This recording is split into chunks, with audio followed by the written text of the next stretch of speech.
Yang Muhammad Rantau Panjang. Terima kasih Tuan Yang Ketua kerana memberi peluang kepada saya untuk sama-sama membahaskan titah menjunjung kasih ucapan Seri Paduka Baginda Yang di-Pertuan Agong dalam mesyuarat pertama Penggal Pertama Parlimen yang ke-13.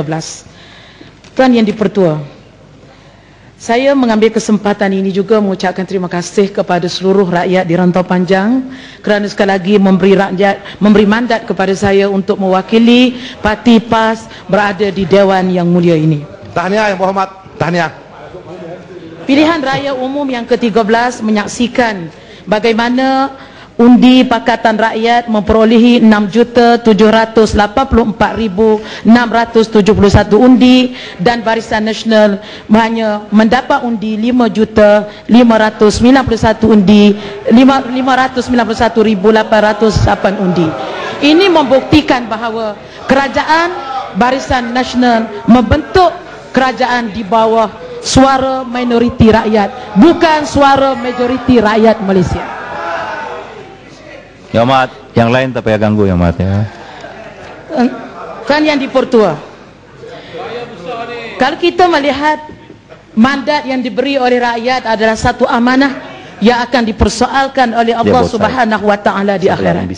Jadi saya mengingatkan kepada semua, terutama kerajaan yang memerintah, supaya bertanggungjawab di atas mandat yang diberi. Prinsip federalisme hendaklah dihormati. Hak-hak rakyat hendaklah dihormati. Kita tidak mahu kerajaan yang dipilih oleh suara rakyat tetapi dianaktirikan oleh kerajaan persekutuan semata-mata kerana berlainan parti yang memerintah. Kita lihat yang terkini, bagaimana yang terbaru berkaitan dengan pengeluaran gas yang berlaku di Medan PM301, PM302 dan PM325, yang mana projek ini adalah projek pengeluaran baru gas yang bernilai lebih kurang 16 bilion, yang mana projek ini memakan jangka masa 5 tahun bermula 2013. Kita mendapat makluman projek ini akan didaratkan di Kertih, Terengganu, sedangkan jarak antara tempat pengeluaran gas dengan pantai Kelantan hanya 150 km. Apakah ini keadilan? Sedangkan Kelantan juga sebahagian daripada kerajaan, di bawah kerajaan Malaysia. Sepatutnya negeri Kelantan diberi hak untuk memberi peluang pekerjaan kepada rakyat negeri Kelantan. Begitu juga kerajaan telah memberi kerjasama untuk memberi ruang untuk pembinaan tapak pembinaan gas. Tapi kerajaan persekutuan telah menanaktirikan dengan menletakkan pendaratan gas negeri lain. Begitu juga sebelum ini. Saya belum habis, minta maaf Yang Berhormat. Masa amat terhad banyak perlu saya bentangkan di sini. Kita tengok sebelum ini bagaimana pendaratan gas di Songkla. Begitu juga menanaktirikan kemudahan yang sepatutnya diletakkan di negeri Kelantan. Ini membuktikan bagaimana kerajaan Barisan Nasional hari ini tidak menghormati suara rakyat sebagaimana yang disarankan oleh Duli Yang Maha Mulia Tuanku, supaya semua pihak menghormati keputusan pilihan raya. Kalau semua pihak menghormati keputusan pilihan raya, sepatutnya royalti untuk negeri Kelantan dikembalikan. Yang Berhormat Rantau Panjang ini kedekut waktu lah. Dia telah ditetapkan oleh Duli Yang Maha Mulia dalam pembukaan majlis pembukaan penggal pertama Dewan Undangan Negeri Kelantan. Yang Muhammad nak bagi jalan Yang Muhammad. Saya tak bagi jalan. Tak bagi jalan dulu Yang Muhammad. Saya tak ganggu Yang Berhormat berucap. Saya banyak perkara saya nak gunakan. Dan Yang di-Pertua, kita melihat bagaimana banyak isu-isu yang berlaku dalam negara kita yang sepatutnya diselesaikan oleh kerajaan. Janji kerajaan untuk membina tempatan banjir di kawasan Rantau Panjang, sampai hari ini janji tinggal janji. Sedangkan perkara ini telah telah disetujui oleh pihak kerajaan sebelum ini sejak daripada rancangan Malaysia yang ke-7 lagi. Sampai hari ini janji tengah jadi. Di mana slogan yang dikatakan janji ditepati, rakyat didahulukan? Jadi sebab itulah saya menyarankan supaya mandat yang telah diberi oleh kerajaan ini tidak disalahgunakan. Kita melihat hari ini negara kita berdepan dengan pelbagai krisis. Kita berdepan dengan krisis ekonomi, hutang negara yang semakin meningkat. Kita tengok kos hidup rakyat yang semakin tinggi, harga barang yang semakin mahal, kos hidup yang semakin meningkat selepas pilihan raya umum yang ke-13. Kita tengok bagaimana masalah rasuah masih berleluasa, ketirisan yang dilaporkan dalam laporan audit negara yang sangat membimbangkan kita. Krisis akhlak, moral, masalah jenayah semakin meningkat. Dan yang terkini sebagaimana yang disentuh dalam ucapan titah baginda ialah yang paling membimbangkan kita ialah keruntuhan institusi keluarga. Ini cukup membimbangkan kita sebab kadar pencahayaan dalam negara kita semakin tinggi. Mengikut statistik yang dikeluarkan oleh Jabatan Perdana Menteri, setiap 15 minit berlaku satu kes penceraian di negara kita. Seharusnya kerajaan menangani semua isu-isu yang ada ini dengan serius. Kita tidak mahu negara kita bangga dengan pembangunan ekonomi, tetapi rakyat kita runtuh dari segi moral. Moral yang runtuh, akhlak yang runtuh akan menghancurkan pembangunan negara. Kita lihat juga tuan yang dipertua, bagaimana firman Allah Subhanahu wa taala dengan izin Bismillahirrahmanirrahim. Ya ayyuhallazina amanu qu anfusakum wa ahlikum nar. Wahai orang beriman, jagalah diri kamu, jagalah keluarga kamu daripada api neraka. Ini suatu amaran, peringatan daripada Allah, bukan sahaja kepada ibu bapa, kepada kerajaan yang jadi pemimpin, yang mana ahli rakyat di bawahnya adalah dijaga, dipelihara daripada kemurkaan Allah Subhanahu wa taala. Kita melihat hari ini betapa masalah keruntuhan institusi keluarga ini menjadi satu fenomena yang sangat membimbangkan kita. Seharusnya kerajaan mengambil berat isu ini, terutama di bawah Kementerian Wanita yang baru. Menteri yang baru seharusnya meneliti balik program-program yang telah dibuat sebelum ini untuk memastikan perancangan dan gerak kerja, aktiviti dan program yang akan dilaksanakan memastikan menjurus ke arah membina keluarga yang sejahtera. Seharusnya satu polisi dibentuk. Penjelasan. Minta maaf saya masa terhad banyak perkara. Builah sikit. Agenda keluarga seharusnya dijadikan polisi dan aktiviti kerajaan dan dalam aktiviti program sama ada yang melibatkan program kerajaan dan program kemasyarakatan. Kita melihat hari ini bagaimana masalah yang berkaitan dengan pendidikan keluarga. Hanya di kebanyakan yang menghadiri kursus-kursus kekeluargaan kebanyakan terdiri pada ibu-ibu. Tapi di mana kaum bapa? Jadi sebab itulah kita mengharapkan supaya semua pihak memainkan peranan untuk memastikan institusi keluarga kita tetap utuh, untuk sebab institusi keluarga ini menjadi unit asas yang cukup penting dalam pembentukan sebuah negara. Dalam saranan yang titah tuanku juga menyebut bagaimana untuk mencapai 30% sasaran wanita di peringkat pembuat keputusan dalam sektor korporat.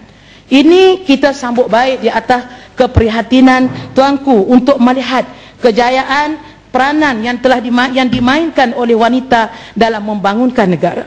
Kita tengok dalam statistik pemantauan ekonomi Malaysia pada April 2012 menunjukkan bagaimana peranan wanita dalam sektor korporat dalam negara kita hanya bagaimana setakat ini hanya kita berada di tahap yang sangat rendah berbanding dengan negara-negara lain. Jadi sebab itulah kita mengharapkan supaya usaha dibuat oleh pihak kerajaan untuk memberi peluang kepada kaum wanita memberi sumbangan yang sama kepada pembangunan negara. Nantikan contohnya pada 27 Julai 2011 mesyuarat kabinet telah memutuskan untuk menambah kota 30%, mencapai 30% kota penglibatan wanita dari sektor korporat. Saya ingin penjelasan sejak dia dilancarkan sampai sekarang, berapakah lantikan wanita yang telah berjaya dicapai, apakah latihan-latihan program-program yang telah dibuat, dan sejauh mana kesedaran yang telah diberi kepada majikan sama ada di pihak agensi kerajaan ataupun swasta untuk memberi kerjasama, memberi ruang kepada wanita untuk bersama-sama dalam membantu pembangunan negara.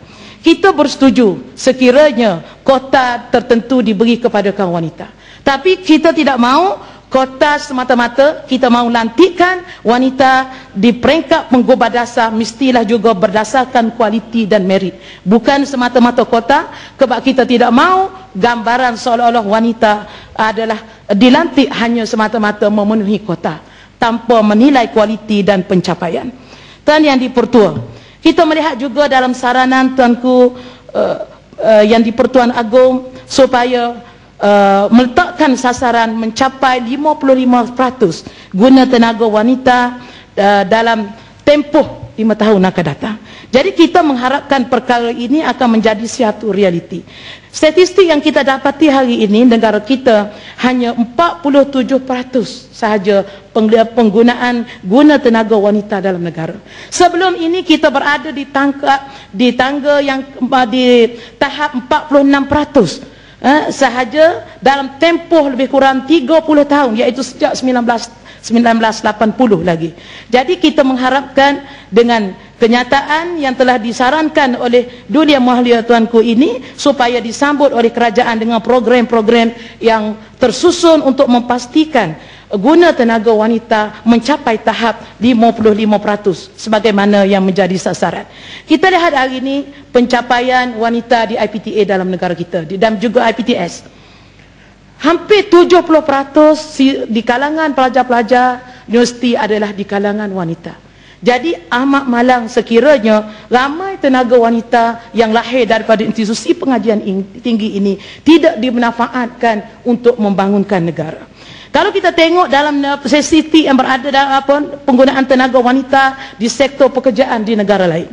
Di Indonesia, bagaimana pencapaian mereka 50.8% guna tenaga wanita. Di negara Thailand 70% guna tenaga wanita. Di Brunei 61.2%, di Singapura 60.2%, dan kita tengok di negara maju seperti Sweden 76.7%, di Denmark 76.1%, di Jerman 70.8%, di Jepun 62.6%. Jadi pencapaian Malaysia sekarang ini berada di tangga yang hanya di tahap 47% adalah amat rendah berbanding dengan negara-negara di sekitar ASEAN dan juga di negara-negara maju. Jadi saya harap satu tindakan yang holistik dibuat oleh pihak kementerian khususnya yang berkaitan untuk memastikan matlamat ini dicapai. Kalau kita lihat dari segi kajian, kenapa wanita begitu berkurang penglibatan dalam tenaga kerja? Banyak sebab. Di antaranya didapati dalam satu kajian yang dikeluarkan oleh Jabatan Perangkaan Malaysia, 67.1% mereka tidak terlibat dalam sektor pekerjaan adalah kerana alasan keluarga. Jadi saya menyarankan kepada kerajaan supaya mewujudkan sistem sokongan untuk pekerja-pekerja wanita. Wujudkan tempat-tempat nursery, taska yang sesuai di tempat-tempat kerja, sama ada di jabatan-jabatan kerajaan, begitu juga di sektor swasta. Dan kita lihat perkara ini masih belum dipraktikkan. Di parlimen kita pun belum ada taska, belum ada nursery. Walaupun sebahagian besar kaki tangan di parlimen ini adalah wanita. Jadi di mana kerajaan yang nampak letak keprihatinan terhadap wanita? Dan saya dapat makluman ada bilik penyusuan bayi dibuat, tapi dalam keadaan yang tak sesuai, sebagaimana klinik juga.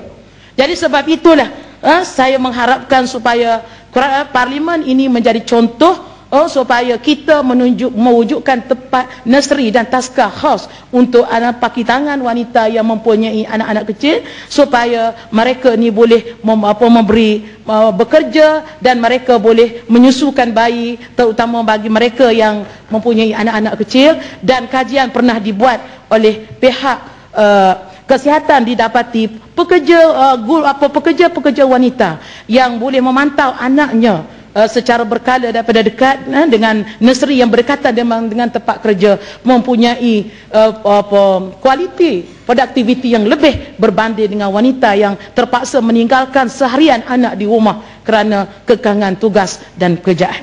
Jadi sebab itu saya harap perkara ini dipertimbangkan dengan sebaik mungkin.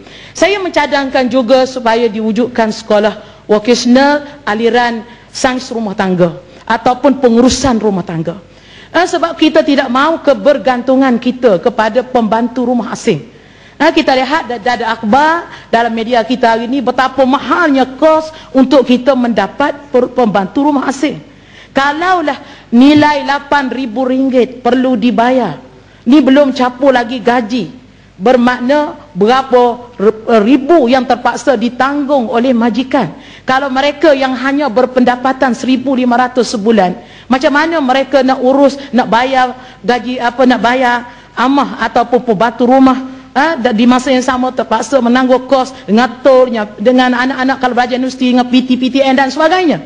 Beban hidup yang cukup tinggi. Jadi sebab itulah kita mengharapkan satu agensi pembantu ataupun satu agensi pembantu rumah tempatan sepatutnya kerajaan wujudkan untuk memastikan untuk mendidik ataupun melatih pembantu-pembantu rumah di kalangan rakyat tempatan, mungkin diberi nama pengurus rumah tangga ataupun bahasa-bahasa yang lebih lunak, dengan ada kemudahan KDVSP, dengan ada kemudahan pencen dan sebagainya, supaya mereka ini boleh merasakan tidak rasa terhina bekerja sebagai pembantu rumah. Jadi perkara ini boleh diselesaikan. Saya harap Kementerian Sumber Manusia dengan Kementerian Wanita boleh membincangkan perkara ini untuk menyelesaikan, untuk kita mencapai sasaran 55% guna tenaga kerja wanita pada masa akan datang. Mohon laluan. Nak bagi ya, Ahmad. Kuala Kangsar. Masa sangat terhad. Minta maaf yang berhormat. Ya. Seterusnya Tuan Yang Dipertua, saya ingin menyentuh juga tentang berkaitan dengan kebajikan para pekerja, terutama guru-guru, yang melibatkan sistem baru yang dibawa oleh Kementerian Pendidikan hari ini, iaitu PBS, yang mana isu ini sangat menekan terutama guru-guru perempuan, guru wanita. Saya kata sama juga dengan lelaki. Saya telah berjumpa 2 kes guru yang meninggal kerana tension, kerana terlalu tertekan dengan skim yang telah dibuat, iaitu skim PBS. Ini satu realiti. Sebab kes ini berlaku apabila bayangkan tuan-tuan yang berhormat sekalian, apabila di kawasan sekolah itu berada di kawasan pendalaman yang susah untuk mendapat lain atau kemudahan internet, tak dapat nak menyelesaikan data dengan baik, maka mereka ditekan oleh pihak PPD, mereka ditekan oleh pihak atas. Satu kes berlaku ni, saya berjumpa dengan keluarga dan guru kawan-kawan yang terlibat. Guru ini ada penyakit darah tinggi, terpaksa berjaga tiap malam sampai pukul 4 pagi nak selesaikan masalah PBS. Akhirnya pergi ke sekolah esoknya, guru ditekan lagi, akhirnya dia pengsan, masuk hospital, mati. Nak berapa orang lagi nak mati dengan sistem dia? Jadi seharusnya sistem ini dikaji balik. Jadi sekarang ini sudah hilang kemesraan. Ada yang terpaksa, guru terpaksa membohongi data. Sebab bayangkan kalau anak-anak pelajar, anak-anak murid tak sampai ke tahap yang dikendaki, terpaksa ulang-ulang. Guru mana yang nak bekerja begitu teruk, sedangkan di masa yang sama mereka terpaksa menyelesaikan perkara-perkara yang berkaitan. Jadi sebab itulah saya harapkan perkara program ini dikaji balik, sebab dia tidak memberi kebajikan kepada pekerja, terutama kaki tangan guru itu sendiri. Begitu juga kebajikan kepada guru-guru wanita ataupun guru lelaki yang suaminya berada di Sabah Sarawak, isterinya ada di Semenanjung. Ini hendaklah diselesaikan dengan segera.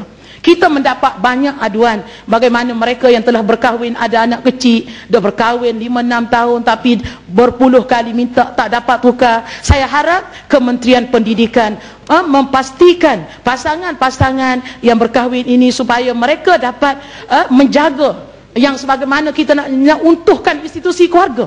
Maknanya kedudukan tempat pekerjaan guru antara suami dan isteri ini hendaklah diambil kira. Begitu juga dalam jabatan-jabatan yang lain. Jadi saya harap perkara ini diselesaikan, jangan menjadi satu beban kepada rakyat yang ingin berkhidmat kepada kerajaan. Yang seterusnya saya ingin menyentuh juga, iaitu berkaitan dengan masalah umur persaraan. Banyak di kalangan kaki tangan awam, khususnya kaki tangan wanita yang merungut, yang mereka lebih suka umur persaraan setakat 55 tahun, bukan diwajibkan 60 tahun. Jadi saya harap mungkin dalam sektor tertentu pentingnya umur persaraan 60 tahun untuk mereka, terutama di bidang penyelidikan dan sebagainya. Tetapi dalam umur tertentu, contoh saya bagi contoh, kalau seorang guru yang terpaksa bersara umur 60 tahun, dia terpaksa panjat tangga 3 tingkat di sekolah, bayangkan kemampuannya. Jadi sebab itulah saya harap perkara ini dipertimbangkan supaya memberi keadilan dan kebajikan kepada pekerja, sebab ini penting untuk keuntuhan keberkesanan produktiviti di kalangan kaki tangan kerajaan. Saya ingin menyentuh juga berkaitan dengan keselamatan di sempadan. Kawasan saya adalah kawasan yang bersempadan, tetapi bersempadan dengan Thailand. Tapi apa yang kita sedih ialah bagaimana kawalan yang begitu longgar, terutama di waktu malam. Di pintu masuk, memang pintu masuk ke Thailand ditutup melalui pintu yang sah hanya pukul 10 malam. Tetapi di kawasan pengkalan-pengkalan perairan sungai tak ada kawalan langsung. Pukul 3 pagi, pukul 4 pagi tidak ada kawalan langsung daripada pihak keselamatan negara kita. Jadi sebab itulah kita lihat penyeludupan terus berlaku, sangat bahaya, penyeludupan senjata api, penyeludupan dadah, macam-macam berlaku. Dan yang paling menyedihkan kita ialah belia-belia pergi ke negara jiran untuk pergi ke disko untuk minum arak dan sebagainya. Ini sangat membimbangkan kita. Dan saya harap perkara ini diambil perhatian. Saya dah baca kali ucap dalam parlimen supaya tindakan diambil, sebab kita tidak mahu budaya negatif daripada negara jiran masuk ke dalam negara kita. Penyeludupan perkara-perkara yang haram, yang dadah dan sebagainya terus menular di kalangan belia-belia kita, terutama di kawasan sempadan. Gulung ya. Oleh itu, Tuan Yang Dipertua, saya mengharapkan supaya kerajaan memberi perhatian yang serius terhadap apa yang saya bangkitkan, termasuk juga tentang isu pencerobohan kereta-kereta daripada sempadan Road 2 kepada negara kita yang telah menjejaskan pendapatan pemandu-pemandu teksi tempatan. Jadi saya harap semua perkara ini diambil perhatian dan ambil tindakan segera oleh pihak kerajaan. Jadi sekian dulu, terima kasih.